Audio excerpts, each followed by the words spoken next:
आज मैं आपके साथ शेयर करने जा रही हूँ जगन्नाथ तीर्थ यात्रा का बेहद प्रसिद्ध और स्वादिष्ट प्रसाद खाजा। यह खाजा बाहर से कुरकुरा और अंदर से परतदार और मीठी चाशनी से लिपटा हुआ होता है। सबसे पहले हम खाजा के लिए आटा तैयार करेंगे। 1 से 1.5 कप के करीब हमें मैदा लेना है। मैं मैदा ले रही हूँ, आप इसकी जगह आटा का भी यूज़ कर सकते हैं। और अब इसमें आधी चम्मच के करीब नमक डालेंगे, आप अपने स्वाद के अनुसार डालें। और 2 से 3 चम्मच के करीब मोइन के लिए घी डालेंगे। अगर आपके पास घी ना हो तो आप इसकी जगह तेल का भी यूज़ कर सकते हैं, पर घी से इसका टेस्ट बहुत अच्छा आता है, इसलिए कोशिश करें कि घी डालें। और हम अब सारी चीज़ों को हाथों से अच्छी तरह मिक्स कर लेना है। अब हमें ये देखना है कि हमारे आटे में परफेक्ट मोइन है या नहीं। देखिए, इस तरह से लड्डू बनने चाहिए आटे में। अगर ऐसे लड्डू बन रहे हो तो हमारे आटा में मोइन परफेक्ट है। अब थोड़ा थोड़ा पानी डालकर हम टाइट सख्त सा डो लगा के रख लेंगे।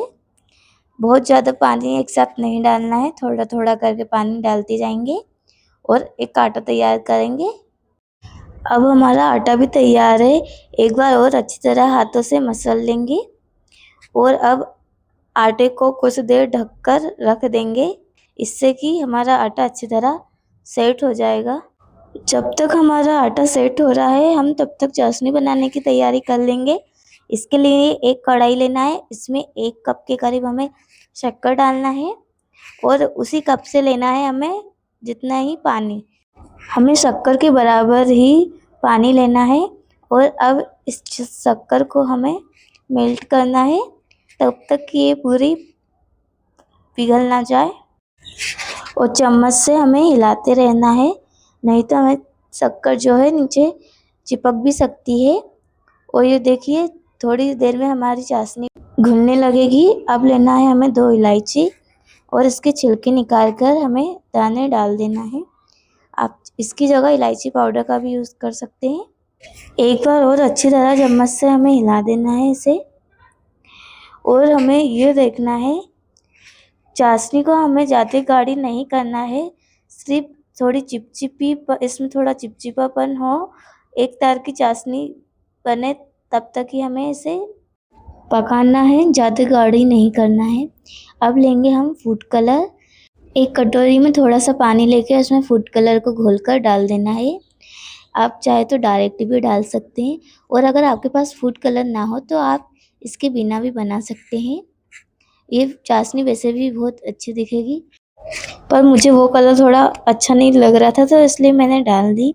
अब हमारे आटे को अच्छी तरह सेट हो चुका है। अब हम इसे एक तख्ते पर निकाल लेंगे और हाथों की हेल्प से इसे अच्छी तरह मसल लेंगे एक बार। अब इस आटे की हमें छोटी छोटी लोइयाँ बना कर रख लेनी है। लोइयाँ ज़्यादा बड़ी या छोटी नहीं करनी है, बराबर की तोड़नी है लोई। अब हमें हाथों की मदद से हमें इसे गोल कर लेना है। ऐसे ही कर कर हमें सारी लोइयों को गोल कर कर रख लेना है। ये देखिए, इस तरह से मैंने 5 लोइयाँ बनाई हैं। आप ज़्यादा भी बना सकते हैं अगर आप छोटी बनाएंगे तो। अब हम साटे की तैयारी कर लेंगे। एक कटोरी में हम 2 चम्मच के करीब घी डालेंगे, आप इसकी जगह ऑयल का भी यूज़ कर सकते हैं। और अब इसमें हम डालेंगे 2 चम्मच के करीब ही मैदा। इसे हम साटा बोलेंगे, आप इसे मैदे का घोल भी कह सकते हैं, दोनों एक ही बात है। अब इन्हें एक अच्छी बार दोनों चीज़ों को मिक्स कर लेंगे। देखिए, हमारा साटा इतना गीला होना चाहिए, ज़्यादा गाढ़ा नहीं होना चाहिए। अब जो हमने लोइयाँ बना के रखी थी, अब इसकी हम रोटी बेलेंगे। हल्के हल्के हाथों से हमें इसकी रोटी बेलते जाना है और हमें इसकी पतली रोटी बेलना है, ज़्यादा मोटी नहीं रखना है रोटी को। इस तरह से मैं दिखाऊंगी आपको हमें कितनी बड़ी रोटी बेलना है। ये देखिए, आपको भी बिल्कुल इसी तरह से बेलना है रोटी को, एकदम पतली। अब इसे हम रख देंगे और ऐसे ही करके हमें सारी रोटियों को बेल कर रख लेना है। और अब जो हमने साटा तैयार करा था, उससे अब एक रोटी पर हम ब्रश की हेल्प से लगा देंगे पूरी रोटी पर अच्छी तरह से आटे को लगाएं, कहीं भी रोटी खाली ना रहे। अब ऊपर से दूसरी रोटी को हम रख देंगे इस आटे लगी रोटी पे। इसे अच्छी तरह जमाएं और फिर इसके ऊपर भी हमें साटा लगा देना है। याद रखें, हमें सबसे जो नीचे रोटी रखी है वो थोड़ी बड़ी होना चाहिए सारी रोटियों से। आप देख सकते हैं, जो पहली रोटी मैंने रखी थी वो आपको बड़ी दिख रही है और जो बाद में रखी है वो थोड़ी छोटी दिख रही है। तो 1-2 इंच का ही फ़र्क है। अब इस पे भी हमें अच्छी तरह साटा लगा लेना है।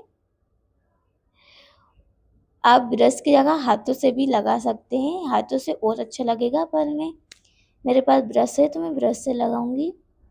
अब तीसरी रोटी को भी हमें इसके ऊपर रख देना है और इसके ऊपर भी हमें साटा लगा लेना है।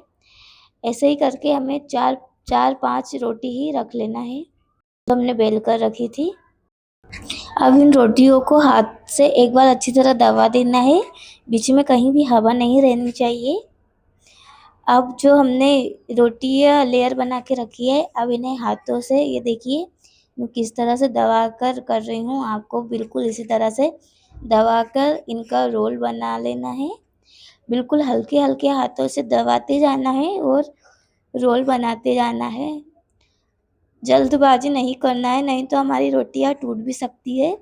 बहुत हल्के हल्के हाथों से और आराम से करना है। देखिए मैं किस तरह से कर रही हूँ, बिल्कुल आपको इसी तरह से करना है। अब जो लास्ट का कोना बचा है इस पे हम पानी लगाकर और इसे भी रोल में चिपका देना है और कहीं भी संधि नहीं रहना चाहिए। अच्छी तरह इस कोने को चिपका है और एक बार हाथों से ऐसे हाथों की मदद से बेल देना है। इससे जो हमारा रोल एकदम चिकना हो जाएगा। अब जो शुरू का जो एक्स्ट्रा पार्ट है इसे हम कट करके साइड में अलग कर देंगे, देखिए। और अब इस रोल के हमें छोटे छोटे टुकड़े काट कर रख लेने हैं। हमें सारे टुकड़े को एक बराबर ही काटना है, ज़्यादा छोटा बड़ा ना करें, बराबर के टुकड़े काट कर हमें रखना है। और तेज़ धार वाला चाकू लेना है हमें। और ये देखिए सारे हमारे टुकड़े कट के तैयार है। अब इन्हें हाथों से एक बार दबा देंगे। आप अगर आपको ज़्यादा मोटा लगे टुकड़ा तो आप बेलन से भी बेल सकते हैं। देखिए मैं बता रही हूँ, बिल्कुल हल्के हाथों से हमें ऐसे बेलना है अगर आपको मोटा लगे तो, नहीं तो ये ऐसे भी ठीक है। हमें सारे खाजा को ऐसे ही बना के रख लेना है। और अब एक कढ़ाई में तेल गरम कर लेना है। तेल को हमें हल्का ही गरम करना है और एक एक करके हमें सारे खाजा को कढ़ाई में डालते जाना है और इन्हें मीडियम टू लो फ्लेम पर तलना है। बहुत ज़्यादा हाई पर नहीं तलना है। ऐसे में हमारे खाजा बाहर से तो गोल्डन हो जाएंगे पर अंदर से कच्चे रह जाएंगे, इसलिए मीडियम टू लो पे ही हमें इन्हें तलना है। और एक तरफ से सुनहरा होने के बाद हमें दूसरी तरफ पलट कर सेक लेना है और इन्हें गोल्डन होने तक तल लेना है। ये देखिए हमारे खाजा गोल्डन कलर आ चुका है इनमें। अब हम इन्हें निकाल कर जो हमने चाशनी बनाकर तैयार करी थी इसमें डालते जाना है। सारे खाजा को तलकर चाशनी में डाल देंगे और अब इन खाजा को उलट पलट कर देंगे और खाजा हमारी अच्छी तरह चाशनी पी ले। इन खाजाओं को हमें 5 मिनट तक चाशनी में डूबे रहना है और 5 मिनट होने के बाद हमें इन्हें प्लेट में निकाल कर सर्व कर लेना है। और ये हमारा खाजा बनकर तैयार है। और आप देखिए ये कितने कुरकुरे दिख रहे हैं बाहर से और कितने रसीले दिख रहे हैं। आपको वीडियो अच्छी लगी हो तो लाइक शेयर सब्सक्राइब ज़रूर करें। मिलते हैं ऐसी और मज़ेदार वीडियो के साथ।